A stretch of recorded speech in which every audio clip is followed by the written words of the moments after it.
It was just past midnight in a small Memphis diner in 1976. The rain tapped against the windows. A young waitress, wiping down the counter, looked up and froze. Elvis Presley stood in the doorway, hair damp, white jacket catching the neon light. This is the true story of a midnight meeting that left an entire town talking, and a waitress holding a gift she'd never forget. If you love stories like this, stay with me.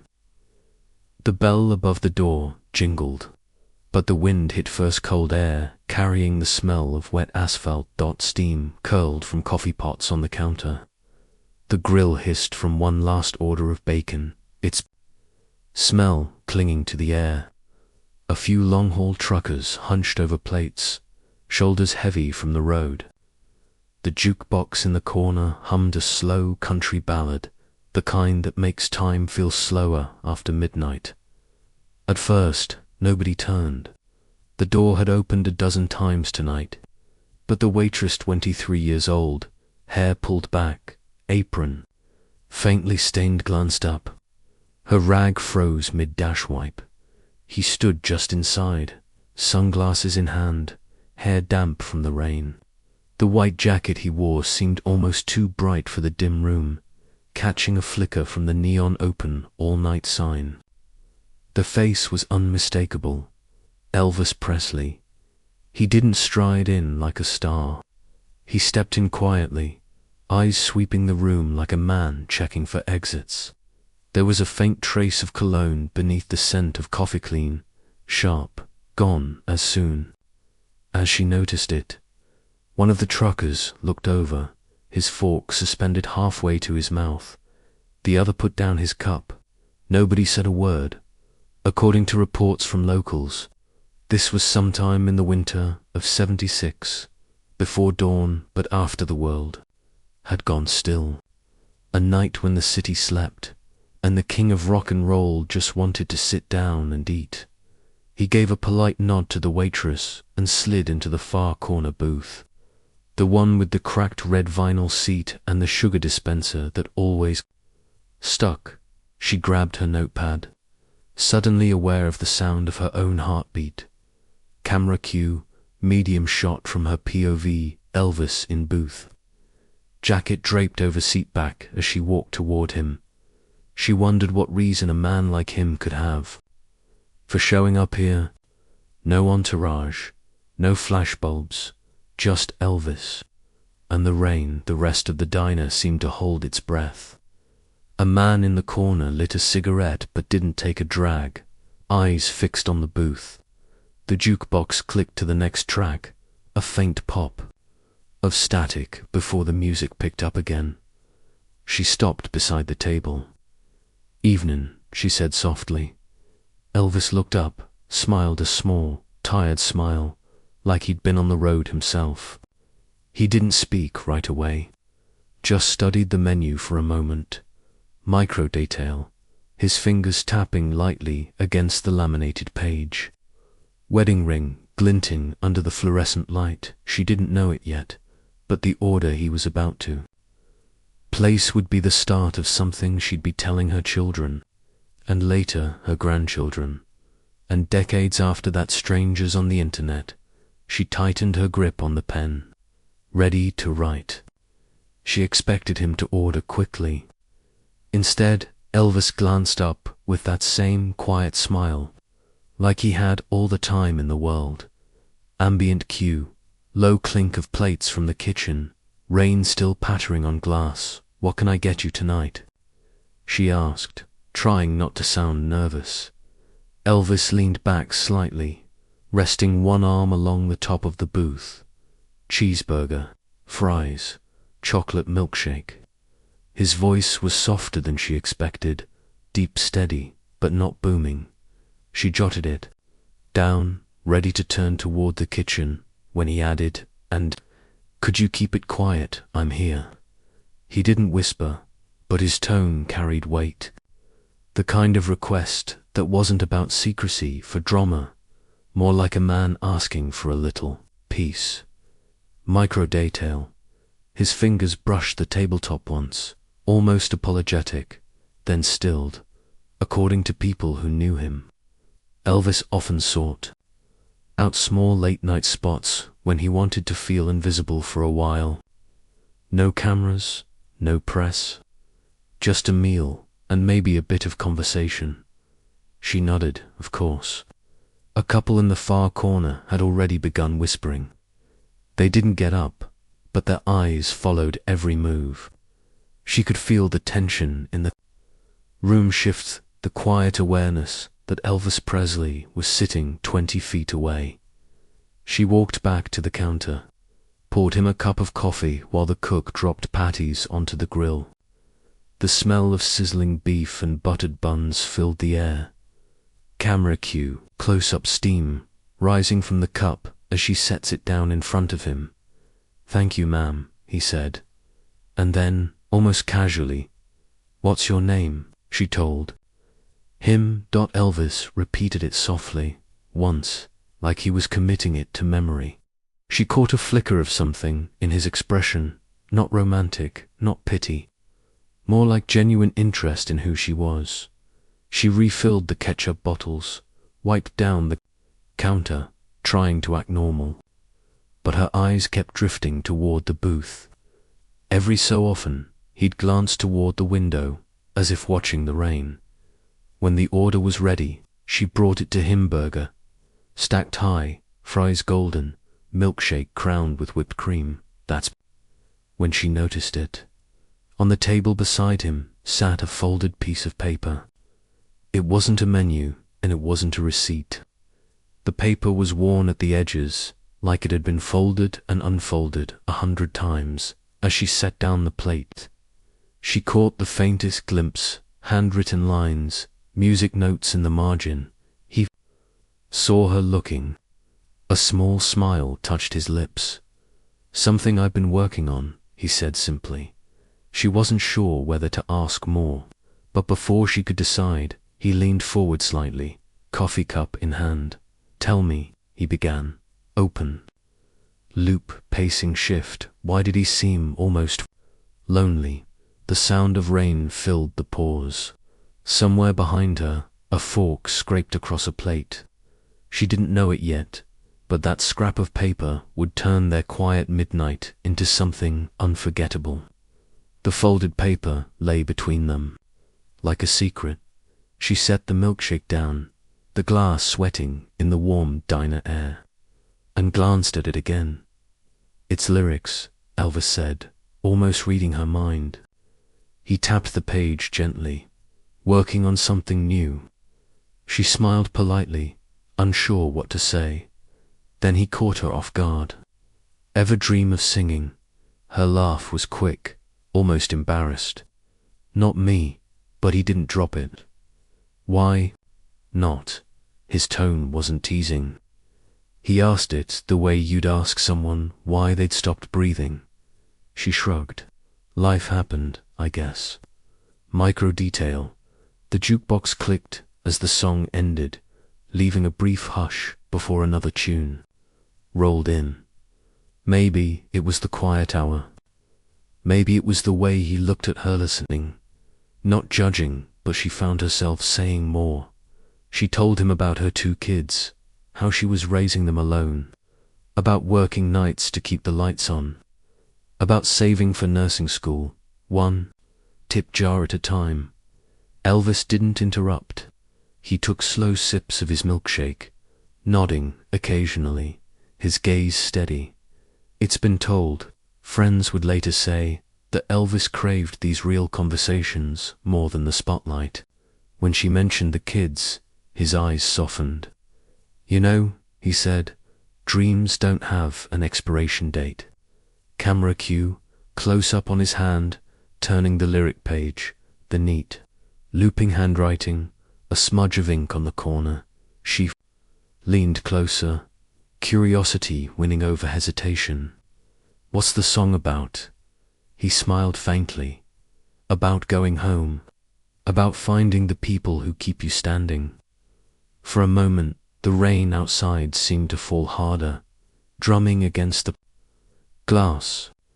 The truckers at the counter were still pretending not to listen, but their silence said otherwise. He pushed the paper toward her just enough for her to see a single line. "When the night gets cold, I'll still be there." The words were simple, but they stuck. She tried to think of something to say, but before she could mid-roll hook one cue, tone shift, Elvis started humming. Not loud, not for show, just a soft, low gospel line, rich enough to make the air feel heavier. She froze. He glanced up, still humming, and nodded toward her, an unspoken invitation. She shook her head, smiling nervously. "Go on," he murmured. "So." She did barely above a whisper. The moment hung there, two voices blending. The rest of the diner fading into the background. She didn't notice that every customer had turned their head. She didn't notice the cook leaning in the pass-through window, arms folded. All she noticed was that, for a few bars, it didn't matter who he was or who she wasn't. When the song ended, the diner stayed silent, and then someone she couldn't tell who started clapping. The clapping broke the spell, but only for a heartbeat. Elvis grinned, not the stage grin from TV, but a smaller, private one. "All right," he said softly. "Let's do one, for real." He didn't get up. He just leaned forward, elbows on the table, and began again, this time with a clear, steady voice that carried across the diner. Audio cue, warm, unamplified tone. The hum of the milkshake machine filling the spaces between notes. The song was gospel, old and familiar, a melody you could hum without knowing the name. She hesitated, cheeks warming, but his eyes stayed on hers, willing her to join, so she did. At first, barely audible. Then, with each line, her voice steadied. Witnesses would later recall the forks frozen in midair, the truckers holding their coffee halfway to their mouths. Camera cue, slow pan across diner, reflections of neon flicker across the counter. Everyone's gaze fixed on the far booth. The harmony wasn't perfect. That wasn't the point. One verse, one chorus. No applause until the very end, when Elvis chuckled and leaned back. "That," he said, "was pretty good." She shook her head, smiling. "You're being kind. Kind's worth more than honest, sometimes," he replied. He reached for a napkin from the metal dispenser, pulled a pen from his jacket, scribbled quickly, his hand moving with practiced rhythm. When he finished, he slid the napkin toward her. Micro detail, the ink still glistening under the fluorescent light. "For luck," he said simply. She glanced down. It was one line from the song, in his handwriting. Below it, just his initials, EP. She folded it carefully, tucking it into her apron pocket like something fragile. The cook called out an order in the background, the diner slowly returning to life. Conversations resumed in low tones. A waitress from the back leaned on the counter, pretending to clean while sneaking glances toward the booth. Elvis reached for his wallet, pulling out a few bills more than the meal cost by far. He placed them under the coffee cup, then draped his jacket over his arm. She thought that was the end of it. Mid-roll hook to cue, pacing shift, but as he stepped toward the door, he paused, turned back, and walked to the counter where she was standing. "What time do you get off?" he asked. The question startled her. She hesitated, wondering if she'd misheard. "Why?" she asked carefully. He leaned in slightly, lowering his voice. "Because I've got something for you. But I'd rather not draw a crowd." Before she could answer, the bell above the door jingled again, and two men in work coats stepped in, shaking off the rain, glancing between her and Elvis.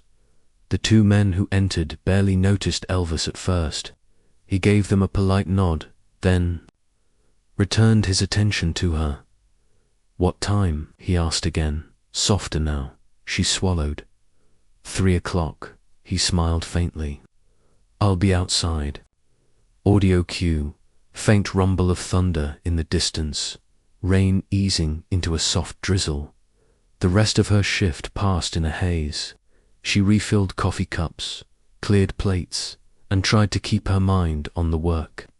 But every few minutes, her eyes drifted toward the parking lot beyond the glass. At exactly 3, she untied her apron and stepped out into the damp night. The air smelled of wet pavement and distant wood smoke. A long, low Cadillac sat idling at the curb, its headlights cut through the mist, glinting off chrome. Elvis was behind the wheel. He leaned over, pushing open the passenger door. Camera cue, interior shot, warm glow from dashboard lights, rain droplets streaking the window. She slid in, the leather seat cool against her palms. "I wanted to give you this," he said. Reaching into the glove compartment, he pulled out a small, square box. The kind that usually held jewelry. Inside was a silver bracelet, thin, delicate, with a tiny guitar charm that caught the light. She stared. I can't take this." "You can," he said firmly. "And you will." She looked from the bracelet to him. "Why?" He rested his hand on the steering wheel, eyes on the road ahead. "Because you remind me of someone I knew a long time ago, and because dreams," he glanced at her, "don't expire." The words hung in the space between them. Micro detail, her fingers brushing the charm. The faint sound of the engine's idle. "I don't know what to say," she whispered. "Don't say anything," he replied. "Just remember tonight." She tried to hand the box back, but he gently closed her fingers around it. A witness, one of the truckers from earlier, would later confirm seeing her leave the diner and get into Elvis's car. He even recalled the way she cradled the small box in both hands when she walked back inside after the Cadillac pulled away. She placed it in her locker before heading home, unsure if the whole night had really happened. Open loop forward. Anchor. Over the years, she'd take it out sometimes, turning it over in her palm, wondering if she should wear it or keep it safe. Most of the time, she kept it hidden till decades later, when it would resurface in a way no one could have predicted. The bracelet would not only return, it would travel the world, carried by a photograph. The bracelet stayed in the family for more than 40 years, tucked away in a small, velvet-lined box at the back of a drawer. It was 2018 when the world finally saw it again. Her granddaughter, sorting through old photo albums, found a black and white snapshot she'd never noticed before. In the picture, Elvis sat in a diner booth, his jacket draped beside him, looking up at a young waitress leaning over with a coffee pot. The shot was candid and posed, caught in a moment of quiet conversation. Micro detail, a sugar dispenser and napkin holder in the foreground. The soft blur of rain-streaked windows behind them. On the back, written in faded blue ink, "Winter, 1976. The granddaughter posted it online with the caption, "My grandmother met Elvis late one night, and he gave her this bracelet." She included a photo of the silver bracelet, its guitar charm still intact, though the metal had dulled. With age, the post spread faster than she expected. Fans from around the world began sharing it, commenting about Elvis's kindness, recalling stories of his generosity. Some said they remembered hearing whispers about a late-night diner visit years ago, but no one had ever seen proof. Local news stations picked it up. They aired the photograph alongside an interview with the granddaughter. who explained that her grandmother had worn the bracelet only once. On her wedding, Diane then returned it to the box. She said it was a reminder, the granddaughter told them, not just of him, but of the idea that even the biggest stars can still see you, really see you, when you think you're invisible. Camera cue, slow zoom on bracelet in glass case, charm catching the light. Viewers began sending in their own stories. Times Elvis had paid for someone's meal, stopped to talk to a fan, or sent gifts to strangers. The diner's current owner even called in, saying the booth from the photo was still there, though the vinyl had long been replaced. The image took on a life of its own. It wasn't just about Elvis any. It was about connection, kindness, and the way one moment could echo across decades. The post ended with a new photo, the granddaughter, standing in a white nursing uniform, wearing the bracelet at her graduation ceremony, the same dream her grandmother once spoke about in that booth. Nursing school had been passed down and fulfilled. People around the world shared that image. Some wrote about their grandparents, others about the strangers who'd once believed in them. That rainy night in 1976 had shaped more than just a memory. It had shaped a family's story, and now, through one viral photo, it belonged to thousands more. If this moved you, share it with someone who believes small acts of kindness can change a life. What's the most unexpected act of kindness you've ever experienced?